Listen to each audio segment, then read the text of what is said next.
Hey guys, it's Victoria with the Creampuff Pony, and today I am here with Cassie Gammon, the bar manager over at Lazy J, and joining us is Pascal Jubance. He boards at our bar and he's been a trainer for many, many years. I brought them in today. I want to talk to you guys a little bit about just injuries in the horse world. It is a little bit more of a difficult thing to compete in, especially since, like football players, they have teammates they can talk to. Our teammates are 1,200 pounds and don't speak English, so that makes it a little bit harder to communicate with them at times, and accidents happen. They're big animals, they don't realize it, and sometimes they fall, and we go down too. I found a study from Ohio State University, and it was saying that compared to other sports such as football and basketball and other things like that, the injury rate for horseback riding is really, really low. Injuries that are found in the horse world are a lot more severe than found in other sports. And it also said that studies have found the average hospitalization for equestrian-related injuries are usually about 5 to 6 days in the hospital. Sounds about right. Yeah, so we don't get hurt as often as compared to other sports, but boy, when we do it upright. Did the study say anything about like what type of injuries were most common? It just curious. Did say 10 to 30% of horse-related injuries are head injuries, so concussions and all that kind of stuff, which makes sense. When you come off, sometimes you hit head first. Sometimes. If you're bad at falling too. Yeah, if you are bad at falling, which is why I'm glad that a lot of trainers do teach emergency dismounts and how to fall. Yeah. I had a trainer one time. He's like, okay, we're gonna walk and you're just gonna fall off. You're just gonna slide off and I'll catch you. She didn't. She just let me hit the ground. She was like, always be prepared to protect yourself. Right. I was like, I don't know if that was the lesson we learned from this, but thank you. Were you ever taught how to fall off? No. No? You just did it? Just had to learn from experience? I learned really quick. Yeah. I feel like every time I fall off, like I guess I had one recently. I like when a death gripped the reins. And and they don't let go. Yeah, but I guess by doing that, I feel like I don't hit my head.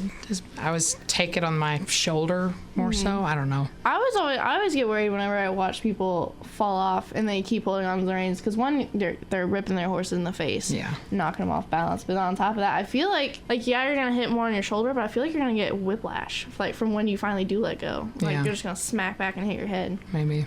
My worst fall I think I've ever had was it wasn't a fall. I only call it a fall if it's like my fault, but it was my fault. I was starting colts in college, and I'm the worst about asking for one more, and this horse had gone around 3 or 4 times in the round pen, was quiet. It was like his third ride, and he started to push back and give me some attitude, like didn't want to work anymore, and he'd already done great, so I should have gotten off, but being young and bulletproof, I wanted to go one more time around, so I pulled him around and pushed a little harder than I had been, and he launched himself in the air, was like bronc bucking across the round pen, came up in the air and twisted and threw me on the ground, and had a bone bruise from my knee all the way up to my hip.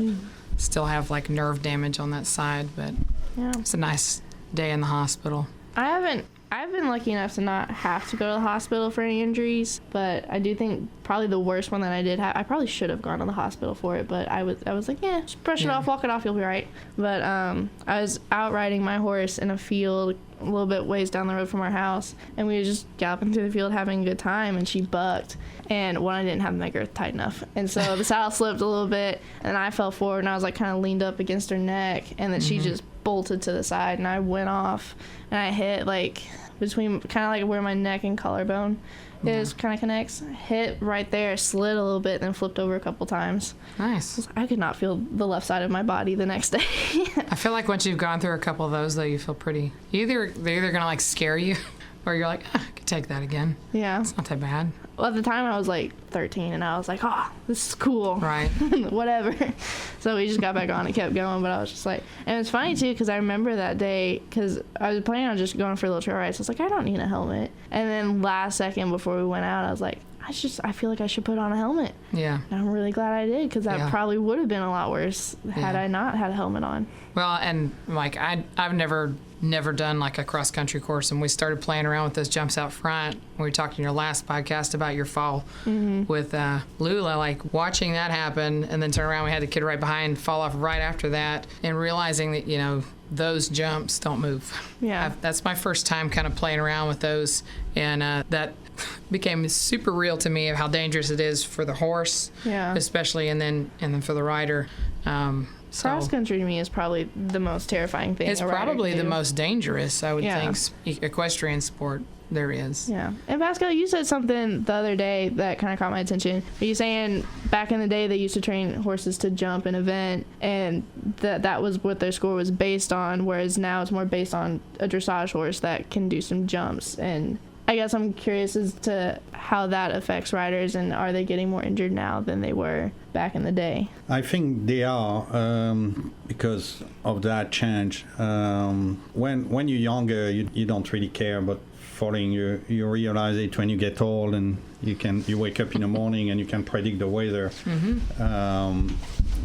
The stuff you learn really quick when you do eventing, that trees always win. Yeah. Human body against a tree, the tree is going to win. The way they change the sport, there's good and bad. The good thing is the technology now. They have stuff now like airbag vests who are really effective and save life. If you have time, go on YouTube and Google airbag vest cross country, and there's a video of that lady eventer on a freestyle who do a rotational fall with the horse falling on top of her, the airbag deploy, and she just stand up and go. Right. Where my time, we didn't have that. You're getting a rotational fall, you were done. Right.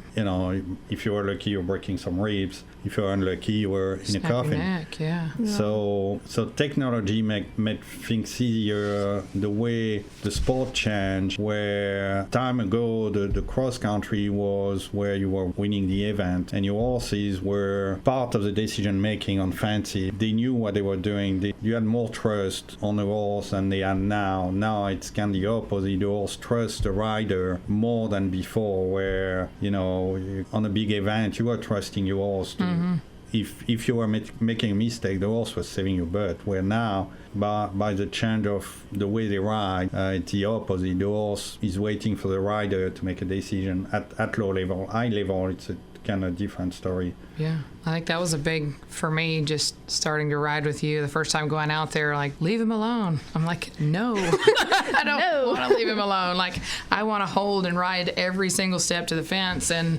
micromanage my horse. And that's just how I am across the board in the saddle. But yeah, that's how I am too. I struggle to just leave them alone, let them do their job. And the thing too is trainers need to be involved and be able to say no when the rider is not ready. Yeah. Right. Instead of having the rider saying, "Hey, I want to jump bigger," and gonna get hurt. Right. Yeah, because that's something I've noticed too, and that's for a lot of different disciplines that involve jumping, whether it's hunters, jumpers, cross country, anything like that.